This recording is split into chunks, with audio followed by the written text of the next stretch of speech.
यूं ही नहीं मैं बन जाता हूं।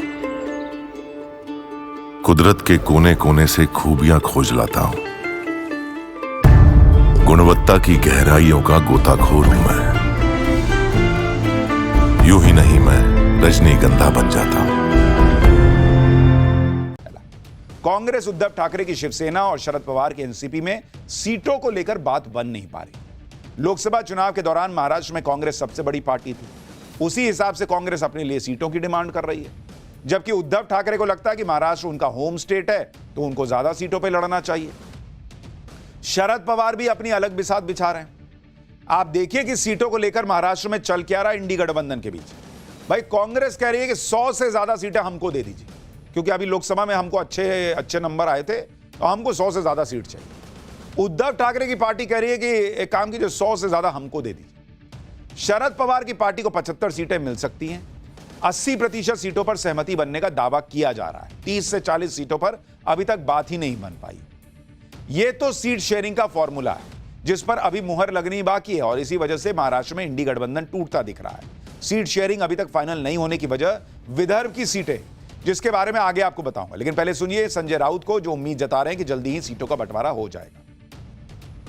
बात ऐसी नहीं है, कांग्रेस की लेट लतीफी या और किसी की बात नहीं है। आज शाम तक पूरा मामला खत्म हो जाएगा। कांग्रेस का हाईकमांड दिल्ली में बैठता है, उनके निर्णय दिल्ली में होते हैं। तो भारतीय जनता पार्टी के नेता या हमारे यहाँ के शिंदे गुट के नेता, उनके भी बॉसेस दिल्ली में है। तो जिनकी हाईकमांड दिल्ली में है उनको बार बार दिल्ली में जाना पड़ता है। उसमें अभी हम क्या बोल सकते हैं। लेकिन मुझे लगता है कि कोई ज़्यादा मतभेद नहीं रहेंगे और हम लोग एक साथ बैठकर निर्णय करेंगे। महाराष्ट्र में सीट शेयरिंग को लेकर कांग्रेस और उद्धव ठाकरे में तलवारें खींची, लेकिन शरद पवार अभी तक खामोश है। शरद पवार माहिर और अनुभवी नेता है। शरद पवार के अगले स्टैंड को लेकर भी सवाल खड़े हो रहे हैं। क्या शरद पवार उद्धव ठाकरे से कम सीटों पर तैयार हो जाएंगे? 2019 के चुनाव में शरद पवार की पार्टी 123 सीटों पर लड़ी। 2019 में शरद पवार की पार्टी को 54 सीटें जीतने में कामयाबी मिली। 2019 में कांग्रेस ने एनसीपी से भी कम 44 सीटें जीती थी। क्या इस बार शरद पवार 72 सीटों के लिए मान जाएंगे कि हाँ ठीक है चलो मैं 72 पे लड़ता हूं? भाई उनको भी तो साबित करना है कि भतीजे अजीत पवार ने पार्टी तोड़ी, लेकिन मैं ही अभी भी चाचा हूं राजनीति में। यह चुनाव महाराष्ट्र का हर चुनाव से इसलिए भी तो अलग है क्योंकि सबको प्रूव करना है। भाई शरद पवार को प्रूव करना है कि अजीत पवार गया बाहर लेकिन असली एनसीपी हम है, पब्लिक मेरे साथ। उद्धव ठाकरे को प्रूव करना है कि शिंदे गए बाहर लेकिन असली शिवसेना हम है, पब्लिक मेरे साथ। कांग्रेस को प्रूव करना है कि हम हरियाणा हार गए तो क्या हुआ, महाराष्ट्र में देखो जीत के दिखाएंगे। बीजेपी को प्रूव करना है कि उद्धव ठाकरे चले भी गए तो हमारे गठबंधन में कोई फर्क नहीं पड़ा। तो सबको इस बार प्रूव करना है। इसलिए महाराष्ट्र का चुनाव इस बार आन बान शान की लड़ाई बना हुआ है। महाविकास अघाड़ी बनने और उद्धव को कांग्रेस के साथ लाने में शरद पवार की अहम भूमिका थी, लेकिन सीटों के बंटवारे में जिस तरह से शरद पवार को तीसरे नंबर पर धकेला जा रहा है उससे शरद पवार बहुत संतुष्ट नहीं होंगे और आने वाले समय में वो अपने पत्ते खोल सकते हैं। महाराष्ट्र में जिन सीटों पर इंडी गठबंधन की बात नहीं बन पा रही है उसमें से ज्यादातर सीटें विदर्भ इलाके की हैं और कुछ सीटें मुंबई की हैं। मुंबई की जिन सीटों पर खींचतान है उसमें मुख्य तौर पर कुर्ला है, घाटकोपर पश्चिम है, सायन, कोलीवाड़ा सीट शामिल है। इसी तरह विदर्भ की 25 से 30 सीटें जिसमें अरमोरी, रामटेक, कामठी, नागपुर दक्षिण, गढ़चिरौली, नासिक सेंट्रल, नासिक पश्चिम जैसी सीटें शामिल हैं। शिवसेना, यूबीटी और कांग्रेस दोनों विदर्भ की सीटों पर अपना अपना दावा छोड़ने को ही तैयार नहीं है। कांग्रेस का तर्क है कि विदर्भ तो मेरा स्ट्रांग होल्ड है। विदर्भ इलाके में 62 सीटें आती हैं और 2024 के लोकसभा चुनाव के हिसाब से 29 सीटों पर कांग्रेस को बढ़त है। शिवसेना उद्धव ठाकरे गुट कह रहा है कि करीब 8 सीटों पर तो हमारी भी बढ़त है, तो हम कैसे सीट छोड़ दें। अगर 2019 के विधानसभा चुनाव की बात करें तो उसमें भी विदर्भ इलाके में कांग्रेस का पलड़ा शिवसेना से भारी था। यही वजह है कि कांग्रेस किसी भी कीमत पर विदर्भ की सीटें छोड़ना नहीं चाहती। लोकसभा चुनाव में भी कुछ सीटें ऐसी थीं जिस पर कांग्रेस और उद्धव ठाकरे की पार्टी के बीच ठन गई थी। इसलिए अब फिर यह चर्चा हो रही है कि कहीं कांग्रेस लोकसभा चुनाव की तरह उद्धव के साथ खेला न कर दे। लोकसभा चुनाव में कांग्रेस के सांगली पैटर्न की बड़ी चर्चा हुई। सांगली वही सीट है जिस पर निर्दलीय सांसद विशाल पाटिल की जीत हुई। चुनाव जीतने के बाद विशाल पाटिल ने कांग्रेस को समर्थन कर दिया, जिससे लोकसभा में 99 सीट पर अटकी कांग्रेस ने सीटों की सेंचुरी बना ली। विशाल पाटिल को कांग्रेस सांगली सीट से चुनाव लड़वाना चाहती थी, लेकिन सीटों के बंटवारे में यह सीट शिवसेना यूबीटी के खाते में गई। विशाल पाटिल ने बगावत कर दी और निर्दलीय चुनाव लड़ा। पाटिल 1 लाख से ज्यादा वोटों से जीते हैं और उन्होंने बीजेपी के मौजूदा सांसद को हराया। ऐसा दावा है कि सांगली सीट पर कांग्रेस नेताओं ने शिवसेना के उम्मीदवार की बजाय विशाल पाटिल का समर्थन किया और निर्दलीय चुनाव लड़कर भी वो जीत गए। अब सूत्र बताते हैं कि सांगली सीट पर शिवसेना की हार से उद्धव ठाकरे कांग्रेस से नाराज हो गए थे। इसलिए उद्धव ठाकरे को इस बात का डर जरूर सता रहा होगा कि कांग्रेस कहीं विदर्भ में उनके साथ खेल ना कर दे। संजय राउत तो लोकसभा की याद दिलाकर कांग्रेस से बड़ा दिल दिखाने की बात भी कर रहे हैं। सुनिए एक बार संजय राउत को। अगर कुर्बाने की बात कही तो सिर्फ अमरावती और रामटेक नहीं तो कोल्हापुर भी उसमें आता है। कोल्हापुर में हमारी वहाँ उस वक्त हमारे सांसद थे, हमारी सिटिंग सीट थी। अमरावती भी लगभग हमारी सिटिंग सीट थी, रामटेक हमारी सिटिंग सीट थी। तो ज़रूर हमने बड़ा दिल दिखाया क्योंकि हमें संविधान के दुश्मनों का पराभव करना था, उनको हराना था। इस बीच महाविकास अघाड़ी में सीटों को लेकर मचे घमासान पर एक और बड़ी खबर आ गई है। महाराष्ट्र में सीटों को लेकर इंडी गठबंधन का झगड़ा अभी भी जारी है। दिल्ली में कांग्रेस की बैठक में सीट शेयरिंग पर कुछ भी फाइनल नहीं हुआ।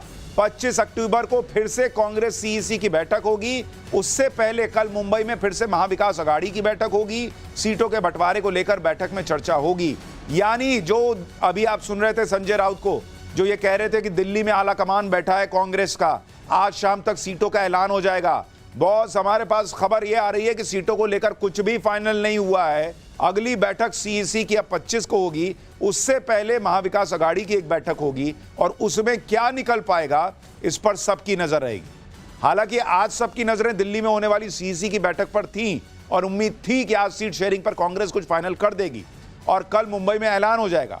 लेकिन कांग्रेस आलाकमान एक और बैठक करेगा। सीईसी की बैठक अब 25 अक्टूबर को दिल्ली में होगी और इसके अलावा कांग्रेस नेताओं ने बताया कि कल मुंबई में 3 बजे इंडी गठबंधन की बैठक होगी, जहां सीटों के बंटवारे पर बात होगी। यानी एक तरफ बीजेपी है जिसने 19 कैंडिडेट घोषित कर दिए हैं, 99 कैंडिडेट घोषित कर दिए हैं, माफ कीजिएगा, और यहां इंडी गठबंधन अभी सीट ही फाइनल नहीं कर पा रहा है। महाराष्ट्र में इंडी गठबंधन अपने ही झगड़े में उलझा है। इसी बीच अखिलेश यादव ने महाराष्ट्र में एंट्री कर इंडी गठबंधन की मुश्किल और बढ़ा दी। वैसे तो महाराष्ट्र में समाजवादी पार्टी के 2 ही विधायक हैं, लेकिन अखिलेश यादव इंडी गठबंधन से 12 सीट मांग रहे हैं। अखिलेश यादव ने 5 सीटों पर अपने उम्मीदवार उतार भी दिए हैं। अखिलेश यादव का तर्क है कि वो सीटें जो मांग रहे हैं वो सीटें हैं जहां पार्टी मजबूत है। अखिलेश यादव ने कहा कि कांग्रेस को हरियाणा वाली गलती नहीं दोहरानी चाहिए और सीटें दे देनी चाहिए। अखिलेश यादव 12 सीट महाराष्ट्र में मांग रहे हैं, 5 पर उम्मीदवार उतार चुके हैं, लेकिन इंडी गठबंधन में कोई उन्हें भाव तक नहीं दे रहा। अपने नेता की इस तरह की बेइज्जती से महाराष्ट्र में समाजवादी पार्टी के अध्यक्ष अबू आजमी भड़क गए। अबू आजमी ने कहा कि अखिलेश यादव महाराष्ट्र में देख लें क्या कहना है, बार बार अपमान नहीं सहेंगे। सुनिए अबू आजमी को। जब श्री अखिलेश यादव जी जिन्होंने आगे अनाउंस किया है, उनकी लाज तो रखेंगे नहीं रखेंगे ये लोग, उनकी इज्जत रखेंगे नहीं रखेंगे ये लोग। हम इस देश की तीसरे नंबर की पार्टी हैं, तो अगर अखिलेश यादव जी की बात 1, 2, 3 सीट पर नहीं रखी जाए तो क्या मतलब क्या?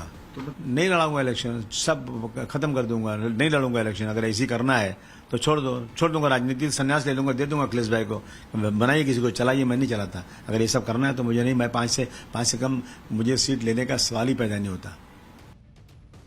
यानी समाजवादी पार्टी अलग वहां पर रौले में कि ना हम 5 से कम में तो जाएंगे नहीं। यानी एक तरफ इंडी गठबंधन अभी तक सीटों का बंटवारा ही नहीं कर पाया, दूसरी तरफ एनडीए में सीट शेयरिंग पर मुहर भी लग गई।